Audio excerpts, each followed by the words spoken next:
에베소서 3장 18절에서 19절 77번째 시간입니다.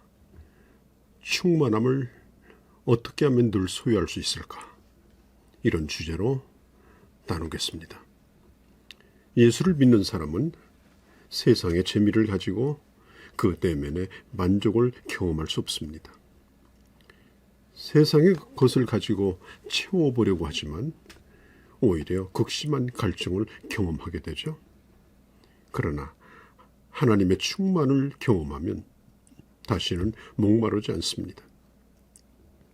깊은 산속에서 터져나오는 옹달샘처럼 자신의 내면 깊은 곳에서 마르지 않는 샘물을 소유하는 것입니다. 예수 믿는 사람이 하나님으로 충만하지 않으면 모든 것에 의미가 없고 재미가 생기지 않습니다. 그러나 하나님으로 충만하여 가는 사람은 조그만 것에도 감사하고 감격하고 흥분합니다. 그래서 바울은 우리 안에 하나님의 충만으로 충만하기를 구하라고 말하고 있는 것입니다. 하나님이 나에게 주시는 충만이 얼마나 큰 것인지 아는 사람은 다른 것을 구하지 않습니다. 오직 하나님의 충만으로 충만하게 채워지기만을 사모하고 원합니다. 하나님이 가지신 것으로 우리가 꼭 가져야 될 하나님의 성품이 있죠. 하나님이 가지고 계신 성품 가운데 우리가 도저히 가질 수 없는 성품도 있습니다. 이것을 절대적 성품이라고 말하죠. 예를 들면 영원하심, 또 전능하심, 전지하심, 그리고 능력이 무한하심. 이것은 하나님이 인간에게 나눠주시는 성품이 아닙니다. 그런데 우리도 가질 수 있는 하나님의 성품들이 많이 있습니다. 예를 들면 오래 참으심, 사랑하심, 자비하심, 불쌍히 여기시는 마음. 그런 성품들은 하나님이 우리에게도 나눠주시는 성품이죠. 또 성령의 열매, 성령의 열매란 겉으로 나타나는 능력이 아니고 내면의 성품의 문제라는 것을 아셔야 합니다. 사랑, 희락, 화평, 온유, 오래 참음, 자비, 양선, 충성, 절제. 자, 이것은 성품의 문제이지 거창한 능력의 문제가 아닌 것입니다. 그러므로 진정으로 성령 충만해지면 성품의 변화가 일어납니다. 하나님의 성품이 내 안에 넘칩니다. 많은 사람들이 왜 내게 능력이 없는가? 그래서 갈등을 느끼고 있습니다. 그래서 배터리 충전을 했는데 어느 날 방전이 된 것처럼 잘 나가다가 한 번씩 주저앉고 주눅이 듭니다. 뭔가 내가 잘못된 것이 아닐까 하는 자책감도 갖습니다. 부흥이 때마다 충만을 구호처럼 부르짖지만 지쳐버립니다. 자, 그리스도로 충만하다는 것은 하나님의 성품이 내 안에 충만히 거하여서 그 성품이 나를 통해서 흘러나와 이 세상에 드러나는 것을 의미합니다.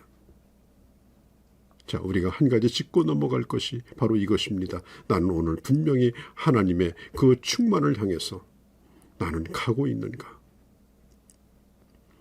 바울이 말하고 있는 것처럼 빌보서 3장 16절에 우리가 어디까지 이르렀든지 그대로 행할 것이라. 자, 이제까지도 잘 해왔으니 더욱더 박차를 가하자는 것입니다.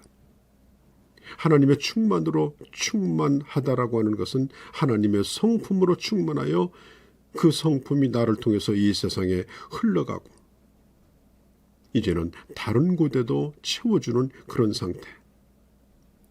그게 오늘 성경이 말하는 충만의 개념인 것입니다. 예수님께서 이렇게 말씀했죠. 그에게로 들어가 그로 더불어 먹고 그는 나로 더불어 먹으리라.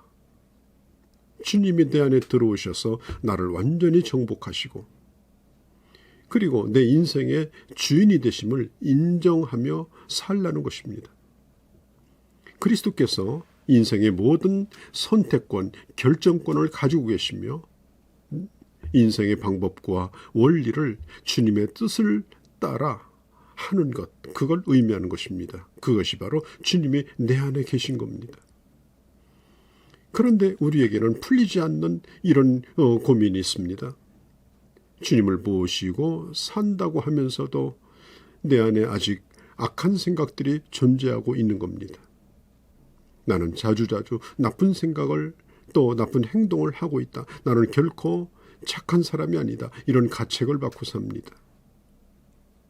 자, 그리스도로 충만하다라고 하는 것은 나에게 나쁜 생각이 나오지 않는다거나 악한 행동을 하지 않는다는 말이 아닙니다. 우리에게는 그런 연약함이 있고 자책감이 있습니다.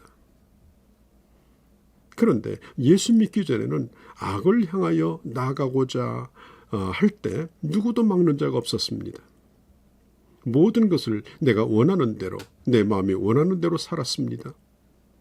그런데 주님을 내 인생에 모신 후로부터는, 주님을 떠나서는 곁길로 가려고 해도 갈 수 없습니다. 내 스스로가 괴롭고 그리고 하나님이 나를 못 견디게 하십니다. 때로는 육신이 약하여 악한 마음을 먹어볼 때도 있지만 그 발은 절대로 악의 길로 가지 않도록 하나님이 나를 강권하십니다. 하나님이 이미 나를 잡으셨기 때문에, 하나님이 나를 이미 붙드셨기 때문에 주님 은혜 안에서 벗어나지 못하는 것입니다. 우리는 지금 연약함 가운데 살고 있지만 충만을 향하여 가고 있는 과정임을 여러분 꼭 기억하십시오. 시간이 걸릴지 모릅니다. 그러나 지금 충만을 향해 가고 있습니다. 다시는 악한 생각을 하지 않으리라. 나는 완벽하다. 아닙니다. 충만이라고 하는 것은 소나기에 몸이 젖듯 그렇게 흠뻑 젖는 것이 아니라 조금씩 젖어가는 겁니다. 4장 1절 이후에도 보면 우리가 다 하나님의 아들을 믿는 것과 아는 일에 하나가 되어 온전한 사람을 이루어 그리스도의 장성한 분량에 이르리니 오직 사랑 안에서 참된 것을 하며 범사에 그에게까지 자랄지라. 그는 머리니 곧 그리스도라고 했습니다. 하나님께서는 우리가 충만하여 그리스도의 장성한 분량에 이르기까지 우리를 세우시고, 그리고 그런 우리를 교회의 사도와 교회의 교사와 교회의 목사로 주님은 세우고자 하시는 것입니다. 누구에게 도움을 받아야 하고 누구에게 가르침을 받는 자가 아니라 이제는 누군가를 이제 세워주는 자로 자라나기를 원하시는 것입니다. 신앙생활을 가만히 회고해보면 주님을 처음 알았을 때 그때 감격이, 그때 기쁨이 얼마나 컸습니까? 얼마나 행복했습니까? 그런데 그 다음의 과정이 깁니다. 힘든 싸움이 지속됩니다. 자질구레하고 복잡한 문제들, 그런 것들에서 우리는 늘 걸리고 늘 어렵다는 것을 경험해 왔습니다. 신앙으로 산다는 것, 그것 자체가 신앙생활입니다. 종교생활이 아닙니다. 내가 이 세상에 사는 길이만큼 긴 싸움을 하면서 하나하나 하나님은 나를 이루어 가십니다. 공중에 구름 타고 날아가는 황홀한 여행이 아니라 하나님이 내게 요구하시는 원리와 목표를 향해서 한 걸음 한 걸음 나갑니다.